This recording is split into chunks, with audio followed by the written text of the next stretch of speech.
अस्सलाम वालेकुम फ्रेंड्स, आज हम बात करते हैं the sun also rises novel by Ernest Hemingway की। ये नावल पहली वर्ल्ड वार के बाद के हालात बयान करता है। नावल के तमाम करैक्टर जंग से किसी न किसी तरह मुतासिर होते हैं और एक बेमकसद से ज़िंदगी बसर कर रहे हैं। वो इस जंग में ज़हनी या जिस्मानी दोनों लिहाज से बुरी तरह ज़ख्मी हुए हैं। नावल की स्टोरी जैक बर्नस और इसके साथियों के गिर्द घूमती है। नावल का वो मेन करैक्टर जैक जंग में बुरी तरह जख्मी हुआ है।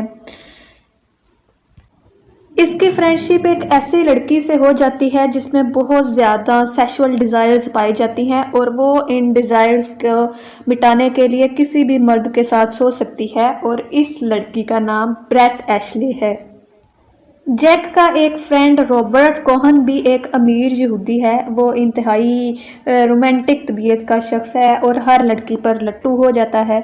जब वो ब्रेट एशले से मिलता है तो फ़ौरन उसकी मोहब्बत में गिरफ्तार हो जाता है।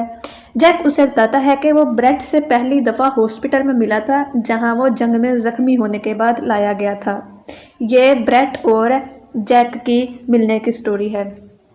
इस हॉस्पिटल में ब्रेट बतौर नर्स काम कर रही थी। इससे मिस्टर एशले से शादी की जो नाकाम रही, अब वो माइक कैम्बल से शादी कर रही है। जैक एक मौका पर ब्रेट को शादी के लिए प्रपोज कर देता है, लेकिन ब्रेट इसको रिजेक्ट कर देती है। अब नावल के तमाम करैक्टर स्पेन में इकट्ठे होते हैं ताकि वो बुल फाइट देख सके, भैंसों की लड़ाई देख सके।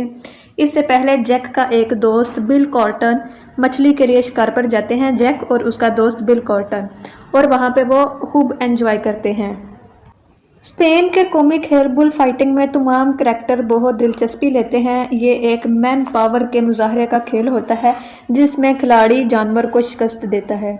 इस मौका पर इनका इंट्रोडक्शन एक नौजवान खिलाड़ी पेड्रो रोमेरो से होता है जो अपने खेल का कम उम्री में ही माहिर समझा जाता है।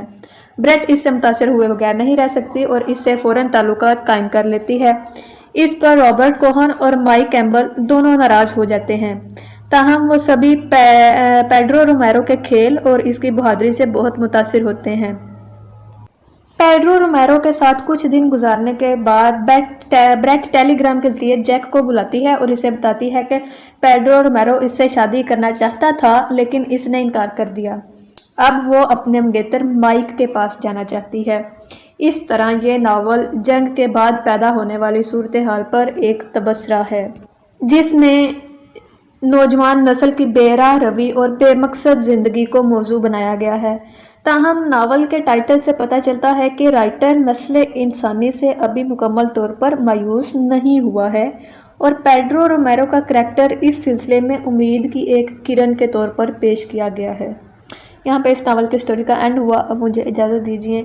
अपना ख्याल रखिएगा। अल्लाह हाफिज़।